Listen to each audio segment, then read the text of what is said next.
श्री साई चरित्र में आपने महादेव सापटनेकर जी के बारे में पढ़ा होगा। जब वो पहली बार शिरडी आए थे तब बाबा का दर्शन लेने वक्त बाबा ने चल हट ऐसा कहकर उनको दूर किया था। सापटनेकर जी की पत्नी पार्वतीबाई को ज्येष्ठ साई भक्त स्वर्गीय लेफ्टिनेंट कर्नल मुबा निम्बालकर 1983 में उनके घर मिलने गए थे। तब पार्वतीबाई की आयु 88 साल की थी। पार्वतीबाई ने अपनी सही सानिध्य की यादें उनको बताई। वो यादें उनके ही शब्द में आपको सुना रहे हैं। पार्वतीबाई ने कहा, 1913 की ये घटना है।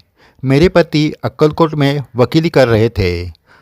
सास ससुर और ननंद के साथ मैं माधेगांव में रहती थी। घर में पैसों की कोई कमी नहीं थी, लेकिन मुझे संतान न होने के कारण सभी निराश थे। पहले पत्नी की मृत्यु के बाद मेरे पति ने मुझसे दूसरी शादी की थी। शादी के समय मेरी आयु 13 साल की थी और मेरे पति 33 साल के थे। मेरे पति के मित्र श्री साई बाबा के भक्त थे।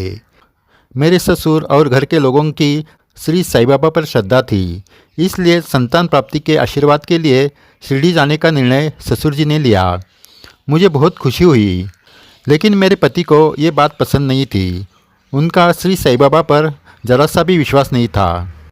आखिरकार घर के लोगों के और मित्रों के कहने पर निराशा से वो शिरडी गए। साई दर्शन के लिए हर स्तर के लोग आते थे। हर लोगों की ठीक होने की आशा रहती थी। जिनके पास पैसे नहीं हैं ऐसे लोग और हर तरह के उपचार के बाद भी तबीयत ठीक न होने वाले लोग बाबा के पास आते थे। जब मेरे पति शिरडी गए थे तब भी ऐसे बहुत लोग बाबा के दर्शन के लिए आए थे। मेरे पति बाबा का दर्शन लेने के लिए झुक गए, तभी बाबा चल हट ऐसा कहकर उन्हें दूर किया। उस हड़बड़ी में पति की पगड़ी नीचे गिर गई। पति का मन टूट गया। दुखी मन से वो दूर जाकर खड़े हो गए।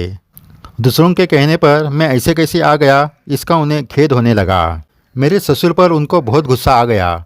जब मेरे पति शिरडी गए थे तब एक रात को मुझे एक सपना आया।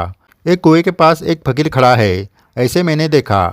मैं पानी लेने के लिए कुएं के पास जाने लगी तो उस फकीर ने कहा, बेटी, अकारण तुम इतना निराश क्यों हो चुकी हो? तेरा बर्तन मैं साफ पानी से भर के देता हूँ।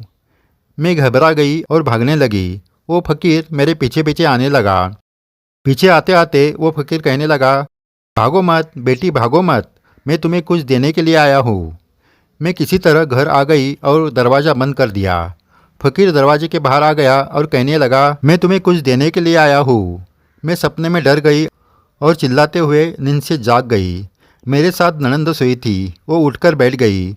मैंने उसको सपने के बारे में बताया तो कहने लगी, तेरे पति दर्शन के लिए शिरडी गए हैं। उनके ही सोच में तू सोई थी, इसलिए तुझे ये सपना आ गया। सुबह होते ही मैंने सपने के बारे में सास और ससुर जी को भी बताया।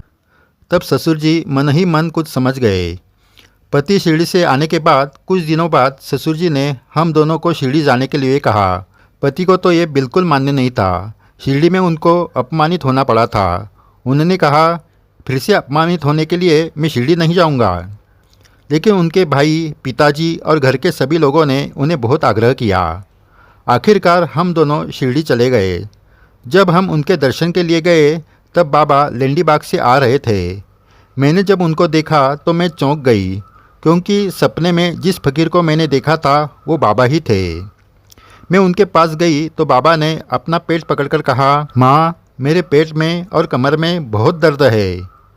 बाबा ने मुझे ऐसा क्यों कहा ये मैं समझ नहीं पाई। तभी उनके साथ खड़े हुए एक भक्त ने मुझे कहा, जब किसी भक्त को कोई व्याधि रोग हुआ तो वो रोग बाबा अपने ऊपर लेते हैं, उससे वो रोग दर्द कम हो जाता है।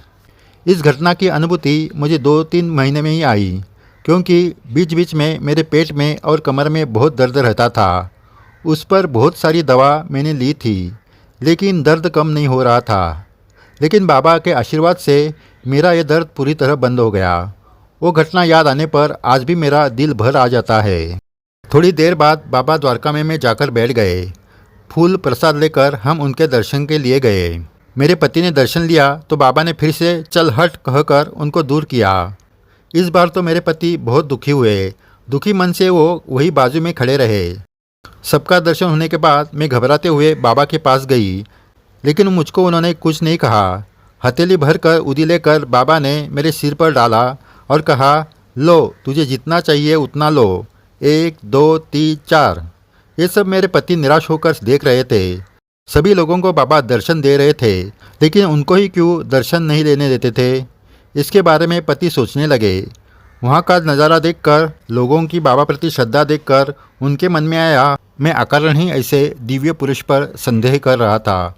ये मेरे ही अज्ञान के कारण हुआ है, इसलिए मैं ही जिम्मेदार हूँ। अब कुछ भी हो, बाबा का दर्शन किए बिना शिरडी नहीं छोड़ने का उन्होंने निर्णय लिया।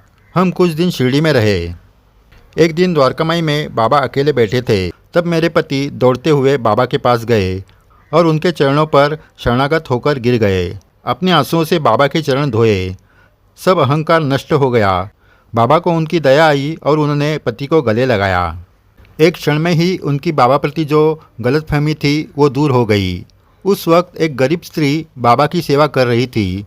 उस गरीब स्त्री का बाबा प्रति श्रद्धा देखकर मेरे पति के मन में आया कि पैसा और प्रतिष्ठा के पीछे लगने वाले हम लोग कहाँ और ऐसे गरीब लोगों की श्रद्धा कहाँ। बड़े खुशी के साथ मेरे पति हम जहाँ ठहरे थे वहाँ आ गए और सारी बात बता दी। भरे दिल से उन्होंने अपनी गलती मान ली और हम खुशी से हमारे गांव माधेगांव आ गए। आगे 1915 में मुझे पहला बेटा हुआ। उसका नाम मुरलीधर। उसके बाद और एक बेटा हुआ, लेकिन वो 10 साल की उम्र में गुजर गया। आगे बाबा के आशीर्वाद से 3 बेटे हुए।